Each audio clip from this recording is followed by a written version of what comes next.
gimana ya, kayak sorry I don't speak Korean gitu. Harus kamu langsung jawab pakai bahasa Surabaya ya tadi. Iya harusnya ya.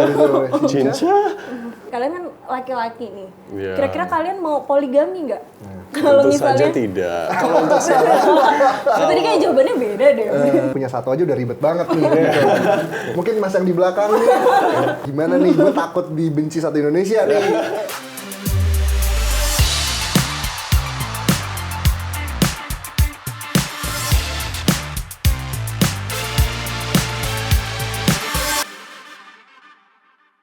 Halo Sobat Brilio, balik lagi bareng gue Nadia. Hari ini udah kedatangan dua cowok cakep nih. Ada siapa aja nih Kak? Halo, aku Ibrahim Rishad. Halo, aku Gabriel Prince. Berperan sebagai Mas Bumi. Aku berperan sebagai Choi Hanel. Kebalik nggak? Oh iya, kebalik. Kebalik ya? Apa kabar nih Kak?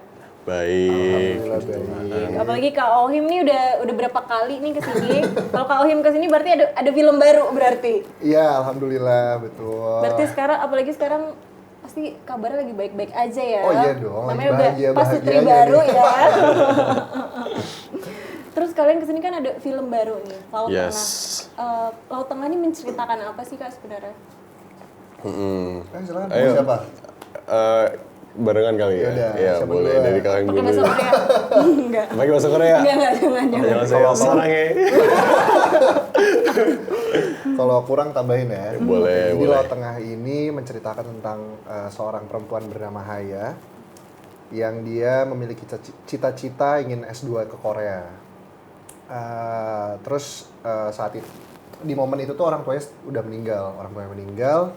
Setelah meninggal dia tinggal di rumah tantenya. Nah, saat dia tinggal di rumah tantenya itu dia mengalami hal yang paling buruk lah selama dia hidup gitu, diperlakukan yang tidak baik, dipekerjakan menjadi seorang yang bisa dibilang jadi apa ya bahasa halusnya ya, jadi LC lah, ya kasarnya tuh LC Iya. lah, dia tuh dipekerjakan sangat tidak baik. Terus akhirnya datanglah solusi dari dosen di kampus dia, namanya itu Profesor Fatih. Nah tawaran itu buat dia itu tawaran itu tuh sangat menarik lah, maksudnya kayak wah aku bisa kuliah S2 yang itu cita-cita dia dari dulu, aku bisa keluar dari tempat ini juga yang selama hidup dia itu yang paling menyiksa dia gitu. Tapi beratnya adalah dia harus jadi istri kedua. Tapi ternyata yang meminta hal itu adalah istri pertamanya, yaitu Aisyah yang diperankan sama Anna Jobling. Dia diminta untuk menjadi istri keduanya Mas Bumi. Karena Aisyah saat itu sedang sakit, dia cancer. Terus silakan lanjutin biar bagi-bagi gitu. Ya boleh. Jadi ya seperti yang tadi Kak Ohim sudah bilang ya, ini bukan Laut Tengah ini bukan kayak berdasarkan film poligami yang biasa gitu. Poligami masih yang make sense lah istilahnya. Terus yang menarik soal film ini tuh sebenarnya setiap karakternya itu punya cerita masing-masing. Jadi mulai dari Haya, dari Mas Bumi, dari Aisyah, Zidan, dan juga Surya, dan pastinya juga si Hanel. Nah setelah si Haya berangkat ke Korea dan akhirnya dia bisa achieve cita-citanya yang dia kuliah di Korea, dia dipertemukan sama sosok pria bernama Choi Hanel. Nah dia tuh sempet tinggal di Indonesia dan itu jadi salah satu alasan kenapa dia bisa ngomong bahasa Indonesia. Dan dia di sana membantu Haya untuk jadi dia tuh jadi temannya Haya selama dia di Korea. Dia bantuin Haya cari beasiswa, terus dia yang menemani Haya di kuliahnya. Tuh. Berarti kan maksudnya beda-beda ya cerita karakter kalian tuh sangkut pautnya sama Haya tuh beda-beda. Gitu. Beda. Terus kalau boleh diceritain dikit karakter kalian di film Laut Tengah ini kayak gimana sih, diceritain dikit aja gitu. Oke, kalau si Choi Hanul seperti yang aku ceritain tadi, dia tuh dia tuh sangat hangat, dia berbaik hati, bisa berteman dengan semua orang, orangnya sangat helpful dan welcoming, dan karena dia sempet tinggal di Indonesia dan dia juga sempet he grew up without his dad, jadi dia sama mamanya terus, makanya dari situ dia ngelihat nih cara nge-treat perempuan harus kayak gimana, karena dia emang selama hidup selalu sama mamanya doang. Dan dia sempet ada di fase dimana dia ngerasa kayak dunia ini nggak adil, makanya dia sempet depres dan hampir bunuh diri.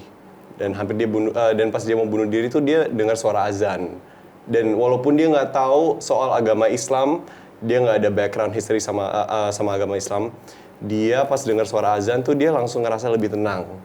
Jadi dia tuh ada ketertarikan dengan agama Islam, orangnya friendly, dan dia yang menemani Haya selama dia di Korea. Istilahnya dia jadi Korean Beria Haya gitu. Ya. Kalau Kak Ohim sendiri gimana karakternya? Mas Bumi. Oh, Mas Mas Bumi itu dia orang yang dingin, dia sangat pemikir, dia orang yang pendiam, dia adalah orang yang dia penghafal Al-Quran karena latar belakangnya adalah dia itu sempat dia sempat sekolah di pesantren, terus dijodohkan sama ayahnya Aisyah untuk menikah dengan Aisyah. Itu backstory-nya. Tapi kalau dari Buminya, dia itu sangat cinta, sangat sayang sama keluarganya, khususnya Suri, anaknya. Tapi seiring berjalannya waktu, karena mungkin memang dia terpaksa menikahi Aisyah, rasa cinta itu tuh sedikit memudar sebenarnya kalau baca novelnya. Tapi karena kedatangan Haya, istri keduanya itu, cinta dia ke Aisyah tuh justru makin besar. Itu yang unik di sini. Kayak biasanya kan orang kalau poligami atau punya istri kedua, itu kan pasti akan lebih cinta ke istri keduanya. Tapi ini enggak, ini justru malah lebih cinta ke istri pertamanya. Gitu. Berarti kan ini cerita yang aku lihat tuh kayak kompleks ya, isu apa, kan ada poligami terus ceritanya kompleks gitu. Tapi menurut kalian di film ini tuh poligaminya tuh mengarah ke hal baik atau buruk sih sebenarnya? Tentu saja hal baik. Hal baik, ya. Iya, tentu saja hal baik karena kebetulan penulis novel ini Berliana Kimberly, dia itu adalah seorang lawyer. Dan lawyer itu di bidang hukum perkawinan. Jadi dia sangat berhati-hati membuat novel ini gitu. Dan dia di sini tuh dia menjelaskan bahwa gini nih, kalau poligami sesuai dengan hukum dan syariat agama tuh ya kayak seperti ini gitu, yang ada di film Laut Tengah ini. Karena kan kalau misalkan teman-teman baca novelnya atau nanti nonton filmnya, dijelaskan bahwa yang meminta Haya menjadi istri kedua adalah Aisyah, istri pertamanya. Karena itu adalah permintaan terakhir sebelum dia meninggal. Oh, karena Gitu. itu permintaan istrinya. Permintaan istrinya juga. Dan Bumi di sini pun dia di posisi dimana dia terpaksa harus menerima kenyataan itu. Kayak, oke, gue tahu istri gue mau meninggal, itu adalah permintaan terakhirnya. Aku harus bisa sabar juga, ikhlas juga, kan itu susah ya. Hal yang sangat sulit untuk dilakukan sama manusia gitu. Untuk menerima Haya menjadi sosok pengganti Aisyah. Tapi di situ dia tidak menganggap itu pengganti, tapi malah menyempurnakan di situ tuh si sosok Aisyah. Haya di sini. Gitu. Jadi bukan poligami yang wah ini cowoknya selingkuh nih, wah ini cowoknya nikah diam-diam nih, enggak. Ini benar-benar pure sesuai dengan apa yang ada di hukum dan agama gitu. Berarti walaupun Bumi ini awalnya menolak, terus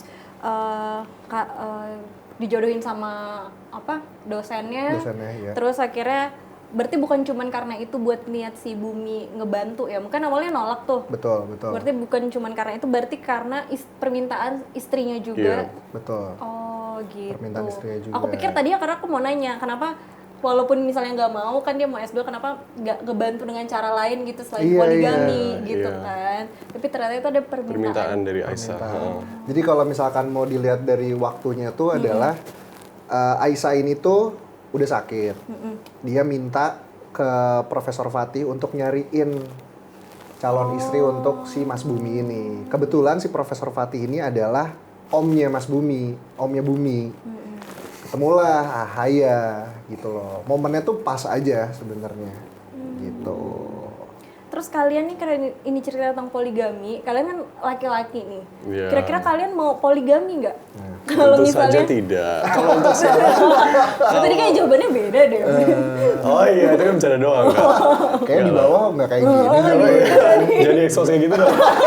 Enggak, kalau ya maksudnya untuk sekarang, ya nggak untuk sekarang sih, maksudnya Kalau di sini ada yang lihat ya ntar. Iya, kalau udah punya istri, Ya bener sih, tadi kita sempat bahas di bawah ya, kata si Kak Ohim, Mas Bumi.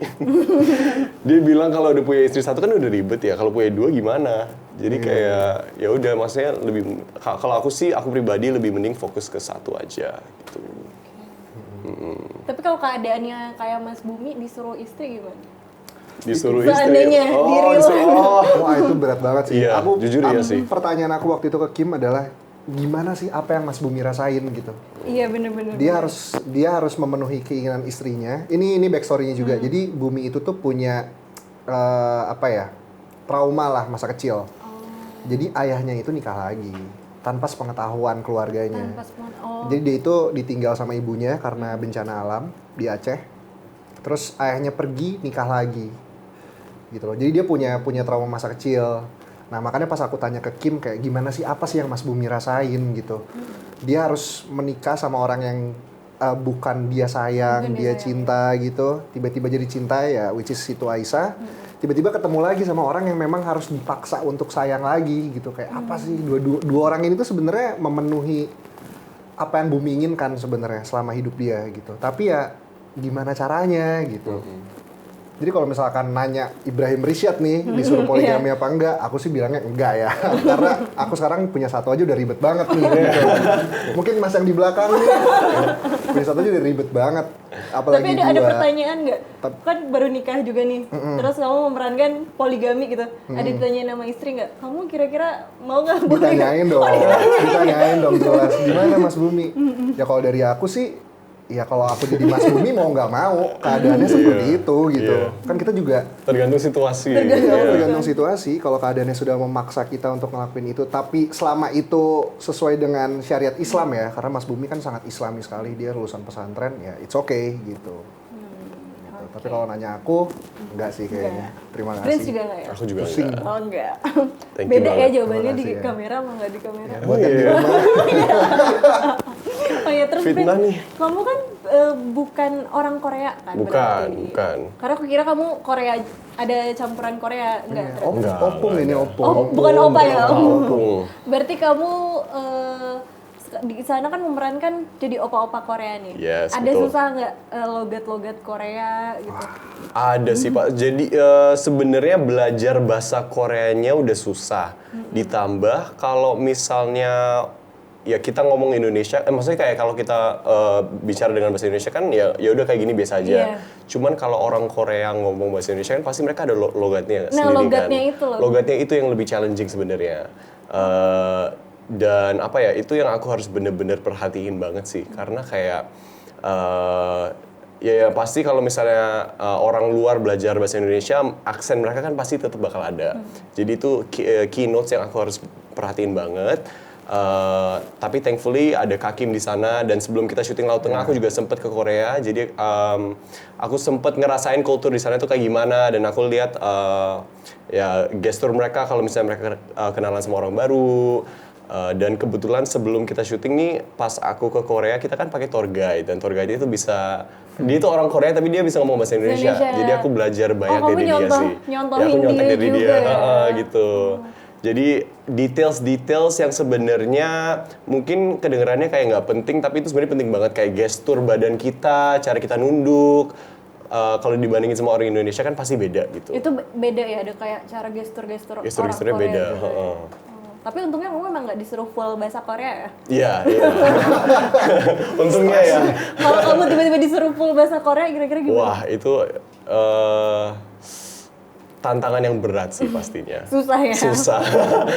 Tapi memang beneran nggak ada Korea ya? Nggak ada sama Kan sekali. kayak ada opa-opanya gitu ya? Iya nggak sih? Banyak nggak sih kamu bilang orang pada ngiranya kamu ada campuran Korea? Iya, jujur pas di Korea tuh kebanyakan karena mungkin mereka kira aku dari sana, jadi kalau ngomong sama aku tuh kalau misalnya aku lagi beli sesuatu, mereka ya langsung ngomong bahasa Korea. Dan aku jawabnya kayak, gimana ya, kayak sorry I don't speak Korean gitu. Harus kamu langsung jawab pakai bahasa Surabaya ya? Iya harusnya ya, Cinca. cinca, ya gitu sih. Oke, terus untuk syutingnya kan ada di Korea sama di Indonesia ya. Pengalamannya tuh kayak gimana sih pas syuting di Korea sama di Indonesia? Wah, kalau nanya pengalaman sih beda banget ya beda pengalamannya. banget. Ya ini suatu ilmu juga yang kita dapetin selama syuting di sana. Orang Korea itu kalau syuting mereka sangat tepat waktu, sangat disiplin. Mereka bener-bener kalau kelewat 5 menit. iya 5 5 menit aja udah iya. ditanyain, gitu. Bener-bener nggak bisa, kita harus pulang, kita harus istirahat karena besok kita syuting lagi dari pagi. Mereka tuh kayak gitu. Jadi ini bener-bener kita culture shock juga sih. Iya. Pas nyampe sana, yang biasanya kita make up tuh oke jam 7 make up, jam 9 tag gitu misalkan. Di sana enggak, kita jam 5 make up, jam setengah 6 atau jam 6 udah harus jalan, jam 7 tag. Iya. Jadi bener-bener kita dari pagi sampai malam tuh paling maksimal jam 9, jam 10 lah. Iya. Itu udah harus kelar. Iya. Itu harus kelar. Jadi bener-bener kayak satset banget di sana. Satset banget. Berarti dibantu sama ada tim dari Korea juga ya? Yes, betul. Jadi yang kita bawa dari Jakarta itu hanya chief-chiefnya aja, kepala-kepalanya aja, dan mungkin ya ada 2 atau 3 kru yang dibawa dari Jakarta untuk ngebantuin. Nah dari sana itu tim Korea tuh. Kebetulan yang tim Koreanya itu sempat ngeproduksiin Exhuma kalau nggak salah. Oh, Ya, Exhuma. ada beberapa tim yang di sana gitu. Jadi beda banget ya. Beda banget. Apalagi ya kita sih happy ya syuting dengan waktu 8 sampai 10 jam atau 12 jam tuh kita happy banget gitu. Karena kita cukup waktu istirahat dan sebagainya. Yes. Cuma ya kaget aja. Kita jadi nggak bisa, misalkan nih kalau di Indonesia kan kita bisa beberapa kali tag. Kalau misalkan belum puas bisa minta tag ulang. Kalau di sana tuh nggak bisa. Iya. Oh gitu. Nggak Jadi bisa. kita harus bener-bener usahain satu take udah harus oke semuanya. Karena emang ya karena itu sih waktunya terbatas di sana. Jadi kita sebagai pemainnya juga mungkin ada salah satu scene yang kita ngerasa kayak masih kurang puas, tapi karena ada keterbatasan waktu ya kita nggak bisa ulang lagi gitu. Jadi benar-benar harus kayak udah dipersiapkan, jadi kayak one take gitu ya kalau di sana. Kalau bisa sih, kalau bisa one take ya. Iya. Tapi nggak akan mungkin one take juga sih karena Tapi pasti ada. kita satu kamera juga dan lumayan emosional juga sih. Beberapa Iya. scene yang emosional tuh rata-rata diambil di luar juga, di outdoor. Iya. Ini dia syuting di apa sih, temple ya atau apa sih? Di ini Gyeongbok Palace Ah, di di istananya. palace gitu. Heeh. Itu juga waktunya terbatas banget. Banget. Itu kalau nggak salah kita tuh cuma dikasih sejam. Satu jam. Heeh. Itu kamu ada berapa scene di situ? Kebetulan cuman satu scene, cuman take-nya lumayan banyak. Ada beberapa angle yang kita ambil di sana. Tapi gimana tuh pengalaman syuting di sana? Seru banget sih. Jujur ketika kita ada scene yang emosional, mungkin nge-build emotion itu agak susah karena emang di seluruh tripnya kita emang ya seru-seruan bareng-bareng gitu. Karena rasanya itu cast-nya udah kayak keluarga. Cast dan krunya kita semuanya udah deket banget. Jadi ketika kita harus kayak masuk ke scene yang lumayan emosional, untuk bisa nge-build emotion itu agak sulit sih karena emang kebanyakan kita happy aja di sana. jadi di sana karena saking happy-happynya pas udah adegan emosional lumayan. Lumayan susah ya. Susah. Bikin emosinya lagi. Iya. Nah, terus kan bahas karakternya udah nih, terus bahas pengalaman kalian syuting segala macam. Aku boleh dikasih tahu gak sih, menurut kalian nih film Laut Tengah ini maknanya apa sih bagi kalian masing-masing? Makanya apa? Boleh. Kalau dari aku, mungkin dari Bumi ya. Kalau dari Bumi, kita bicara tentang kesabaran dan keikhlasan tuh butuh waktu, butuh proses. Sebenarnya pengalaman hidup ya. Karena mau dipikirin pun ya nggak akan bisa gitu. Sabar dan ikhlas itu tuh bisa timbul atau tumbuh tuh karena ya pengalaman hidup kita gitu. Kayak sesimpel kita lagi nyetir di jalan, terus ada orang nyelip, kan wah itu pengen marah gitu ya, lagi lagi macet-macet di tol, tiba-tiba orang nyalip ngebut kayak gitu kan, kayak ya Allah bete banget. Tapi kan seiring berjalannya waktu, pengalaman hidup kayak oh ya udah sama kayak yang Mas Bumi rasain gitu. Makna di sini ya diajarkan kita sebagai nanti mungkin teman-teman yang nonton tuh, oh artinya kesabaran tuh seperti ini, artinya ikhlas tuh seperti ini gitu. Dan yang pasti tentang masalah poligami yang selalu dipermasalahkan di Indonesia, oh ternyata poligami yang benar tuh seperti ini loh gitu.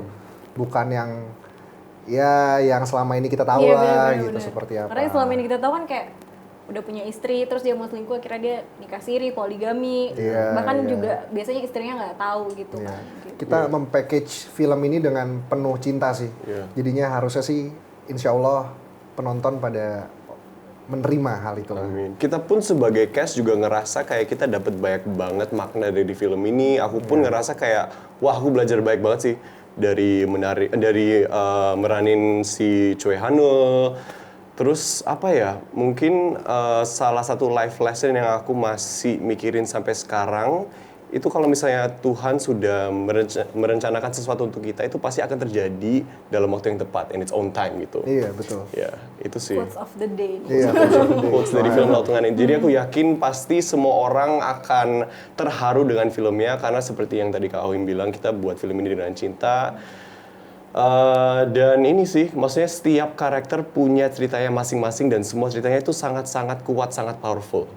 Itu jadi nggak akan bisa dilupakan. Oke. Terus karena kan di Indonesia tuh kayak isu poligami tuh bener-bener yang orang ngebahasnya ya lumayan sensitif lah gitu ya. Ada ketakutan gak sih kalian karena film ini tentang poligami jadi orang-orang kayak aduh males deh gitu. Oh ya tentu Dan dong. Kalau saya sih nggak tahu apa-apa ya, kan saya nggak terlibat. Apalagi saya memerankannya. Iya, sebagai kan? Mas Bumi. Sampai Ada tadi ketakutan. aja kan gue belum nonton, aku kan belum nonton filmnya kan. Iya.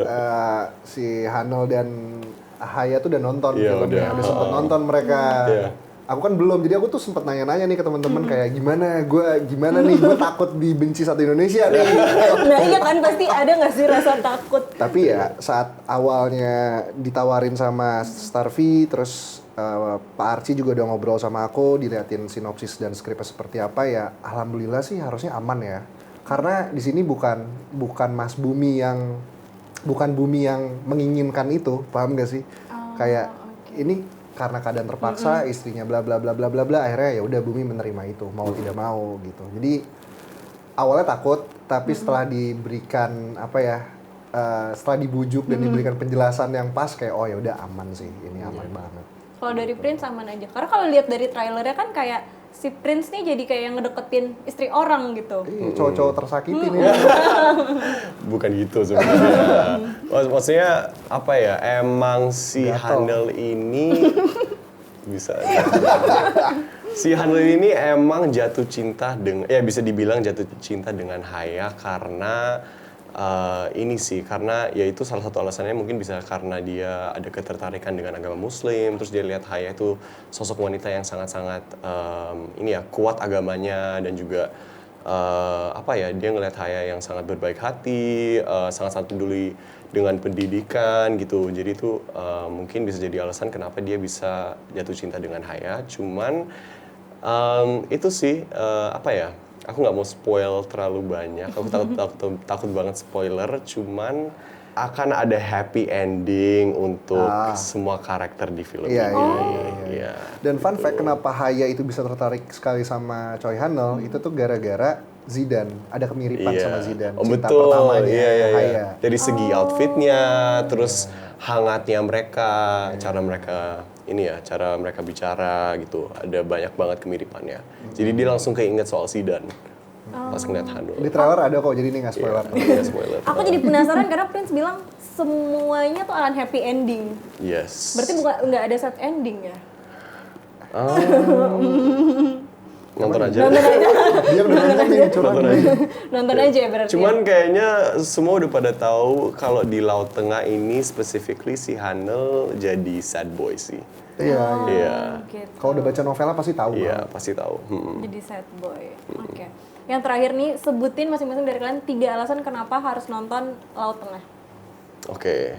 3 alasan kenapa harus nonton Laut Tengah. Karena kalian bisa dapetin banyak banget makna dari film ini. Yang kedua, kalian pasti bakal jatuh cinta sama semua karakter yang di film ini. Aduh, iya betul. Dan yang ketiga, Banyak pembelajaran hidup dan maksudnya Yes. ilmu yang ada di dalam sini itu bisa Iya. kita praktekin di ya dunia nyata sih. Tentang sabar, tentang ikhlas, atau mungkin isu poligami pun kita bisa dapat ilmu di sini gitu. Selain maknanya ya, bisa ilmu juga. Terus dari setiap karakternya juga ada masing-masing tuh punya informasi yang bisa kita ambil gitu loh. Tapi abis nonton ini jangan jadi cowok-cowok jangan jadi alasan ya kayak mau poligami bantuin dia S2 gitu-gitu jangan. Enggak dong. Enggak ada orang mau poligami di istrinya sakit tuh nggak ada. Jangan ya deh ya. Iya jangan jadi alasan gitu ya. Jangan ya. Jadi buat Kaprin sekali lagi makasih banget udah main ke Brilio dan Terima udah ngobrol-ngobrol. kasih. Kok jadi makin penasaran karena poligami terus ada drama-dramanya terus ada opa-opa Korea ini ya. Drama Terutama yang religi pada atau suka drakor tuh. Nah iya benar Ya, benar. ini feel drakornya dapet banget di film ini. Jadi drama religi ada Rasa drakor. Rasa drakor. Gitu. Kapan lagi kan? Betul. Gitu. Lagi, Jadi betul. daripada nonton drakor terus nontonlah film Indonesia Betul. juga rasa drakor ya kan. Yes.